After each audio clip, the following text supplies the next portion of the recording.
जय श्री झूलेलाल। मां कृतिका चावलानी और तरुणा फुलवानी। तरुणा फुलवानी मुंहिंजो शादी खां पहिरीं जो नालो हो। शादी खां पोइ कृतिका चावलानी। मां हिन वक़्तु आगरा उत्तर प्रदेश में रहंदी आहियां। मुंहिंजो जनम टोंक जिले जे निवाई शहर में थियो आहे, जेको जयपुर खां लॻभॻि 70 किलोमीटर परे आहे। मुंहिंजी क्वालिफिकेशन MA सिंधी B.Ed आहे। मुंहिंजी शादी आगरा में चावलानी परिवार में श्री सुशील कुमार चावलानी सां थी आहे। मुंहिंजा 2 ॿार आहिनि, सारांश ऐं निशान, जेके तव्हां वीडियोज़ में ॾिठो ई हूंदो।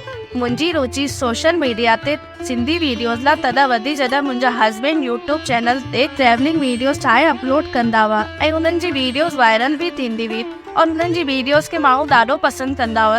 तॾहिं मां हिकु ॾींहुं सोचियो मां बि सिंधी वीडियोज़ ठाहे अपलोड थी कयां, छोकी मूंखे पंहिंजी सिंधी भाषा सां प्यार आहे। सिंध पंहिंजे भॻवान श्री झूलेलाल जो घरु आहे। भॻवान श्री झूलेलाल असांजा पिता आहिनि, त असांखे सिंध जी आत्मा सिंधी ॿोली खे अमर रखिणो आहे।